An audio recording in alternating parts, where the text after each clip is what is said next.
내 믿음이 너를 구원하였으니, 이 제목으로 말씀의 은혜를 나누도록 하겠습니다. 계속해서 매주일 누가복음에 나타난 우리 예수님의 공생의 모습들을 우리가 살펴보고 있죠.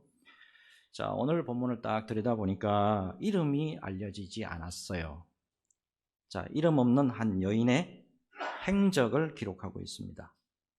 특별히 본문 37절을 딱 들여다보니까 죄를 지은 한 여자 이렇게 되어 있습니다. 죄를 지은 한 여자. 특별히 죄를 지은 한 여자라고 했는데, 이러한 표현은 당시 유대인들이 창녀에 대해서 통속적으로 말할 때 이렇게 썼습니다. 창녀예요. 자, 근데 이 여인에 대한 기록이 매우 귀한 믿음의 모습으로 기록되어 있다라고 하는 사실입니다. 성경은 세상의 책과는 다르죠. 성경에 딱 한 번 기록되잖아요. 그렇게 되면 영원한 하나님의 말씀이기 때문에 오고 오는 많은 성도들이 읽고 상고하는 가운데 영원히 기억됩니다. 가룟 유다와 본디오 빌라도 같은 경우에 영원히 어떻습니까? 우리 기독교인들에게 저주의 사람으로 그렇게 기록이 돼요. 기억이 됩니다. 그러나 주님 앞에서 아름다운 신앙으로 여겨져서 성경에 딱 기록이 되면 영원히 은혜로운 믿음의 사람으로 남게 된다는 사실이에요. 자, 오늘 본문 말씀은 바로 이름이 알려지지 않은 한 여인의 귀하고 귀한 믿음의 행적을 다루고 있습니다. 자, 우선 이제 서론적으로 꼭 말씀을 드리고 넘어가야 할 게 있는데, 50절부터 먼저 보니까 예수께서 여자에게 이르시되 내 믿음이 너를 구원하였으니 평안히 가라 하시니라 했습니다. 자, 그 유명한 한 여인이 향유 옥합을 깨뜨려서 주님에게 부은 그 사건을 다루고 있습니다. 그런데 이 여인의 행적을 주님이 어떻게 여기셨냐 하면 그것을 믿음의 행위로 보셨다는 거예요. 그것도 일반적인 그런 믿음의 행위가 아니고 주님의 발에 입맞추고 향유를 부은 여인의 행동을 예수님은 구원받을 만한 믿음으로 보셨다라고 하는 사실입니다.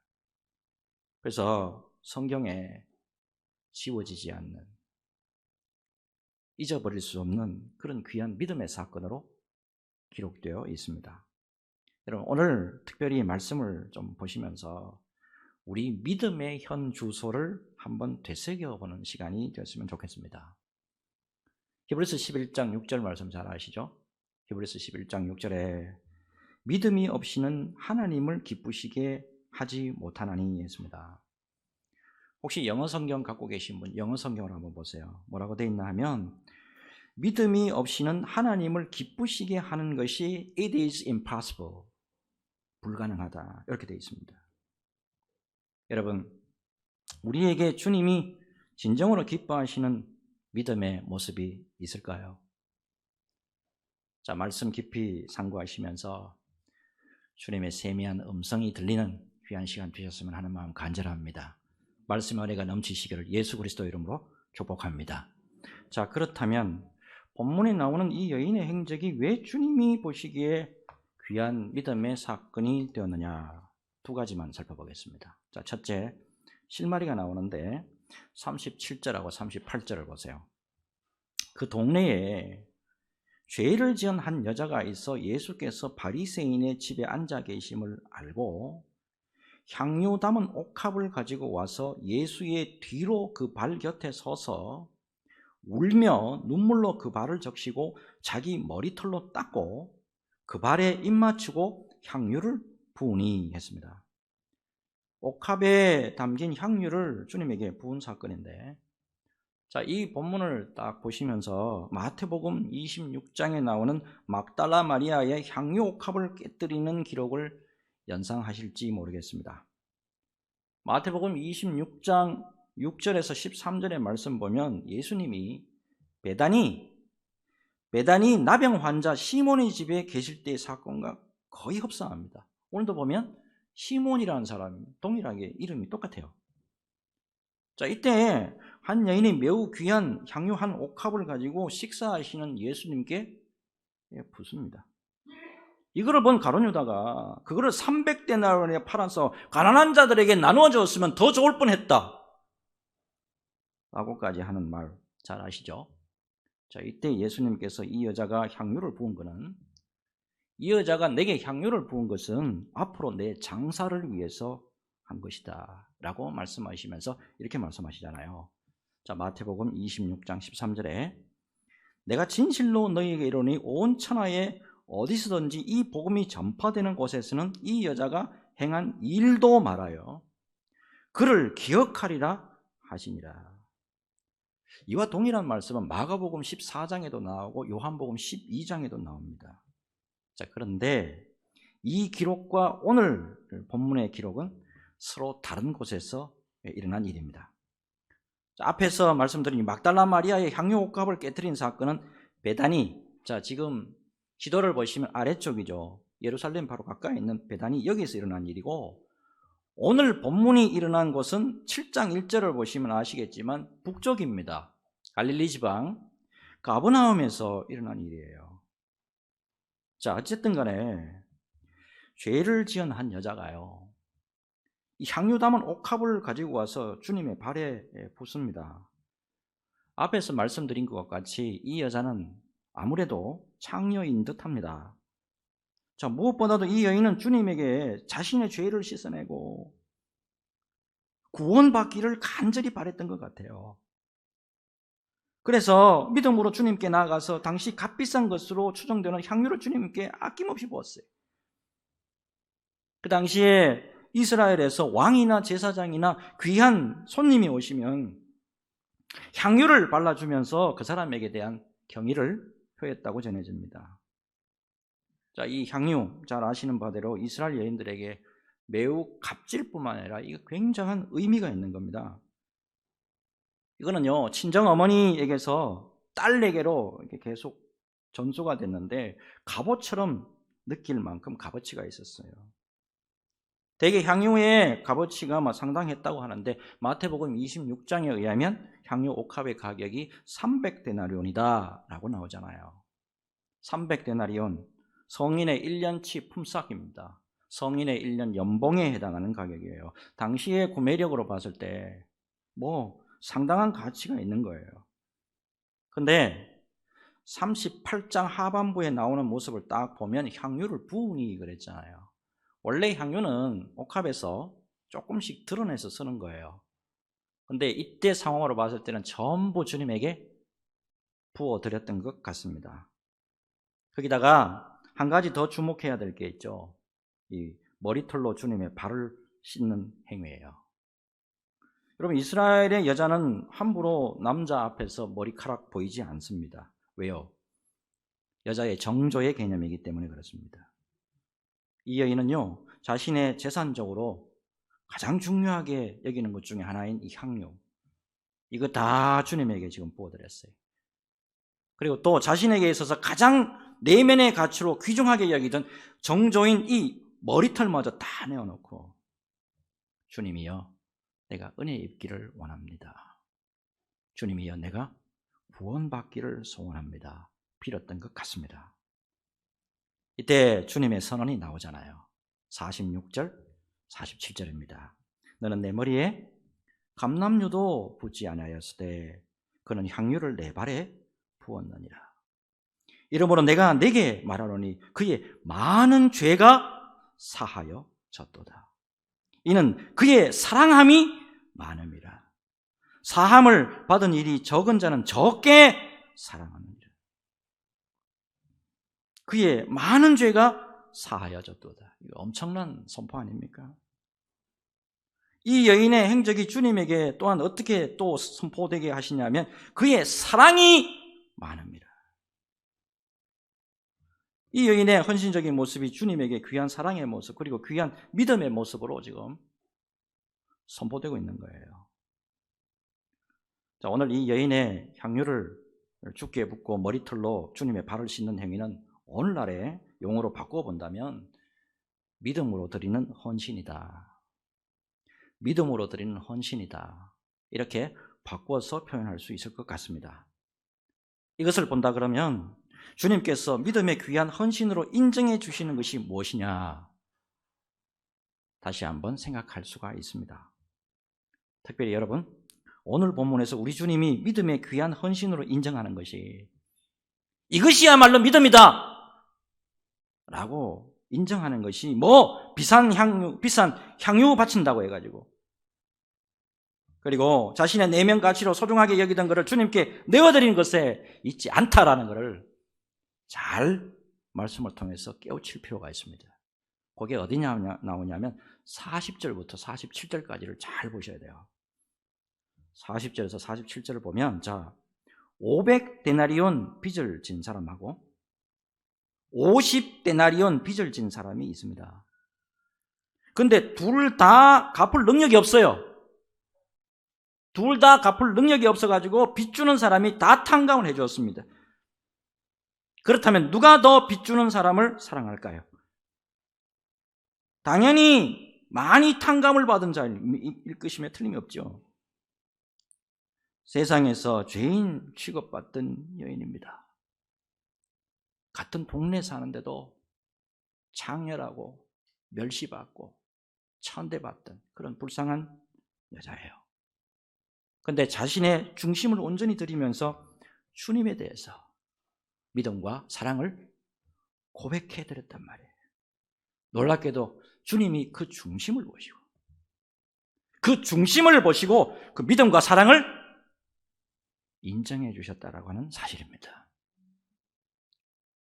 1907년도에 25살의 나이입니다. 25살에 우리 한국에 선교사로 오셔가지고 1년째 사역하지 못했습니다. 만 26살이 채 못된 나이에 안타깝게도 주님으로 돌아간 루비 캔드릭이라고 하는 선교사가 있습니다. 이번에 묘비가 참 유명해요. 묘비에 어떻게 써있냐면, 내게 만약 1000개의 생명이 있다면 나는 그것들 모두를 조선을 위해 바치겠습니다. 이분이요, 세상을 떠나기 직전에 주변 사람들에게 이런 말을 남겼다고 합니다. 내가 만일 죽으면 미국에 있는 텍사스 청년들에게서 가가지고 10명씩, 20명씩, 50명씩 조선으로 오라고 일러주십시오. 이 선교사님의 이 말은 텍사스 웹 윗 청년의 컨퍼런스에 전달이 됐고, 그 자리에 참석한 수많은 젊은이의 가슴에 선교의 불씨를 지폈다고 합니다. 그 중에 놀랍게도 20명이나 고요한 아침의 나라 우리 조선에 선교사로 오게 됩니다. 루비 캔드릭 선교사가 죽기 전에 부모님에게 보낸 편지가 있어요. 이게 참 감동이 됩니다. 아버지, 어머니, 이곳 조선 땅은 참으로 아름다운 곳입니다. 모두들 하나님을 닮은 사람들 같습니다.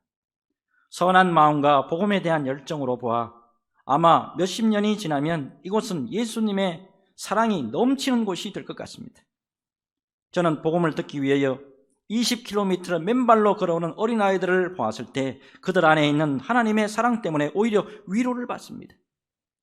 그러나 한편에서는 탄압이 점점 심해지고 있습니다. 그저께는 예수님을 영접한 지 일주일도 안 된 서너 명이 끌려가 순교했고, 다른 선교사 2명도 순교했습니다. 선교 본부에서는 철수하라는 지시가 있었지만 대부분의 선교사들은 그들이 전도한 조선인들과 아직도 숨어서 예배를 드리고 있습니다. 그들은 모두가 순교할 작정인가 봅니다. 오늘 밤은 유난히도 고향으로 돌아가고 싶습니다. 외국인을 죽이고 기독교를 증오한다는 소문 때문에 부두에서 저를 끝까지 말리셨던 어머니의 얼굴이 자꾸 제 앞에 어른거립니다. 아버지, 어머니, 어쩌면 이 편지가 마지막일 수도 있습니다. 제가 이곳에 오기 전 뒷뜰에 심었던 하늘의 씨앗이 이제 내년이면 온 동네가 꽃으로 가득하겠죠. 그리고 또 다른 씨앗을 만들어 조선 땅에는 많은 꽃들이 피고 그들도 여러 나라에서 씨앗이 될 것입니다. 저는 이 땅에 저의 심장을 묻겠습니다. 바로 이것은 제가 조선을 향해 가지는 열정이 아니라 하나님께서 조선을 향해 가지신 열정이라는 것을 알게 되었습니다. 어머니, 아버지, 사랑합니다. 여러분, 모두가 루비 캔드릭 같이 될 수는 없어요. 여러분, 하지만 우리를 구원해 주신 우리 주님에게 사랑의 마음으로 내 중심을 내어드릴 때 우리 주님께서 귀한 믿음의 모습으로 우리를 기억해 주실 줄로 믿습니다. 여러분, 이 땅에 예수를 믿는 성도로 살아가면서, 이 땅에 예수를 믿는 성도로 살아가면서 주님 앞에 귀하게 믿음으로 기억되는 저와 여러분들이 되었으면 하는 마음 참 간절합니다. 이 믿음으로 언제나 주님 앞에 견고하게 세워지시기를 주 예수 그리스도 이름으로 축복합니다. 이제 둘째로, 왜 이 여인의 행동이 귀한 믿음의 모습으로 성경에 기록이 됐을까? 자, 38절을 다시 한번 보면, 예수의 뒤로 그 발 곁에 서서 울며 눈물로 그 발을 적시고 자기 머리털로 닦고 그 발에 입 맞추고 향유를 부으니 했습니다. 자, 특별히 예수의 뒤로 그 발 곁에 서서 했는데 그 당시를 잘 직시할 필요가 있습니다. 그 당시에 랍비에게 여자들은 반경 1.8m 이내에는 가까이 못 갔습니다. 랍비라고 불려진 사람에게는 절대 여자가 가까이 가면 안 돼요. 근데 여자가 다가갔다고요. 그 다음에 눈물로 그 발을 적시고 했습니다. 자, 대부분 설교 여러분 많이 들어보셨을 텐데 저도 설교집 이렇게 읽어보니까 이렇게 해석했더라고. 이 여자가 펑펑 많이 울었대요. 그 눈물이 많이 이제 흐르니까 그거를 가지고 이제 머리털 풀어가지고 예수님의 발을 씻었다, 이렇게 해석을 하더라고요. 아닙니다. 그 당시의 풍습을 잘 이해하셔야 됩니다. 제가 처음에 우리 교회에 부임해서 누가복음 이렇게 할 때 이미 알려드렸거든요. 못 들으신 분들을 위해서 한 번 더 말씀드리겠습니다. 예수님의 당시로부터 또는 그 전부터 전해오는 많은 기록들을 보면 온 가족의 눈물을 모아서 병에 보관하는 풍습이 있었다는 것이 밝혀집니다. 특별히 이거는 성경에도 나옵니다. 대표적으로 시편 56편 8절에 보면 다윗이 나의 눈물을 주의 병에 담으소서, 나의 눈물을 주의 병에 담으소서, 이것이 주의 책에 기록되지 아니하였나이까? 라고 기록하고 있습니다. 사진 하나 보여드리죠. 고대 묘지를 발굴했습니다.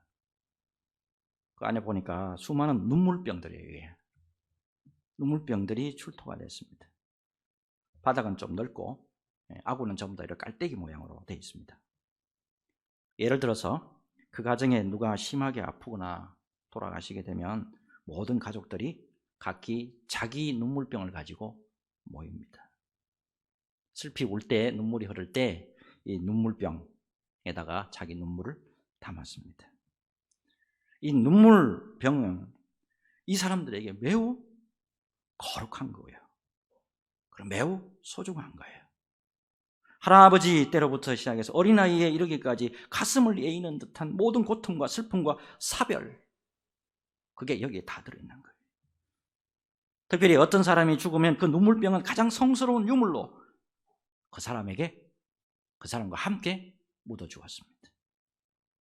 이런 풍습은 우리로 하여금 이 여인이 주님에게 어떤 일을 했는가 이해하는 데 큰 도움을 주죠. 자, 여기 보면 죄인인 한 여자가 나오는데 또 반대로 바리새인이 나와요. 바리새인이 어떤 사람이냐면 나는 의인이다, 나는 죄 없이 살았다, 나는 완벽하게 믿음 생활했다 라고 자청하는 사람이에요. 근데 이 시몬이라는 사람이 예수님을 손님으로 모시기는 했는데 아주 무례합니다. 손님으로 예수님을 모셨으면서도 발을 씻을 물도 안 드리고 머리에 감람유도 붓지 않습니다. 당시에 감람유 비싸지 않았습니다.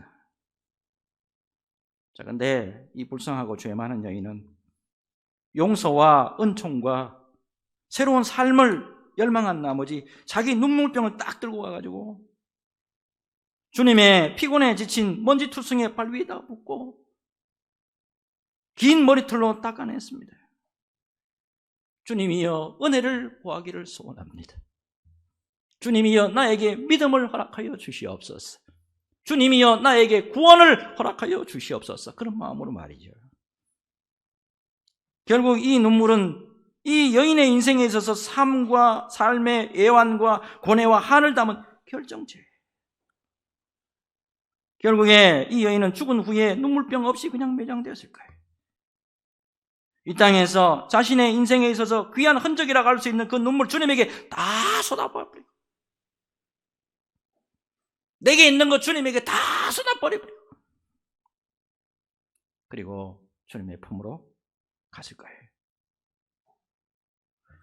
주님은 이 여인의 귀한 헌신을 기억하시고 구원에 이르도록 하셨을 뿐만 아니라 아름다운 사건으로 영원토록 남게 해주셨어요. 그리고 50절에 이렇게 말씀해 주시잖아요. 예수께서 여자에게 이르시되 네 믿음이 너를 구원하였으니, 네 믿음이 너를 구원하였으니 평안히 가라. 한 여인의 헌신이 주님의 마음에 흡족한 것이 되어서 놀랍도록 구원의 은총까지 입게 되는 과정이었어요. 예수 믿기 시작해서 근 40년 동안에 고향 교회를 포함해서 총 5군데의 교회를 섬겨봤습니다. 개척교회에서부터 시작해서 대형 교회에 이르기까지 섬기는 가운데 저 같은 경우는 참 복받은 사람이라고 생각합니다. 왜냐하면 각 교회마다 참 귀한 헌신의 모습을 가지고 계신 분들이 많았다는 것을 제가 기억에 담고 있기 때문에 그렇습니다. 제 고향 교회입니다. 평생 동안에 교회 청소와 꾸준 일을 다 하셨던 권사님이 한 분 계세요. 이분이 이런 말씀하신 게 기억이 납니다. 하나님 앞에 꾸준 일 많이 했더니, 하나님 앞에 꾸준 일 많이 했더니 저의 인생 가운데 특별한 꾸준 일이 없었던 것 같네요. 그리고 언제나 건강을 주셔서 교회에서 꾸준 일을 거뜬히 감당할 수 있도록 주님이 늘 은혜로 함께해 주셨어요. 이분이 돌아가실 때 참 평화롭게 돌아가셨대요. 교회 가면 이분 자랑하지 않는 분이 없어요. 제가 잘 아는 어느 은퇴 장로님이에요. 한 교회를 섬긴 지가 50년이 넘어요. 근데 지금도 변함없이 수요일만 되면 이 교회 굉장히 큽니다. 100억짜리 건물 2개가 써 있어요. 굉장히 큽니다. 수요일만 되면 한 번도 안 쉬고 교회 예배당 청소하러 나오십니다. 교회 예배당 건축할 때 기억나요. 자식들이 돈 모아가지고 아파트 한 채 사줬거든. 근데 그걸 저당 잡혀가지고 거금을 헌금하시더라고요. 무엇보다 제가 그분에 대해서 늘 기억하고 있는 것은 뭐냐면 새벽기도 철저하게 자리 지키시고, 이분이 섬기는 동안에 담임 목사가 3번 바뀌었어요. 담임 목사 3번 바뀌었는데도 전혀 요동 없이 충성을 다 하시더라고요. 뿌린 것이 귀해서 그런지 모르겠습니다. 자제분들요, 캐나다, 미국 가 있습니다. 후손들이 얼마나 잘 되고 얼마나 믿음 좋고 얼마나 은혜로운지. 여러분, 무엇보다도 오늘까지 우리 수원소망교회가 은혜로 잘 세워져 가고 있는 것은 바로 이름도 빛도 없이 수고하는 우리 성도들의 귀한 헌신의 손길 때문이다는 것, 이거 잊지 마시기 바랍니다.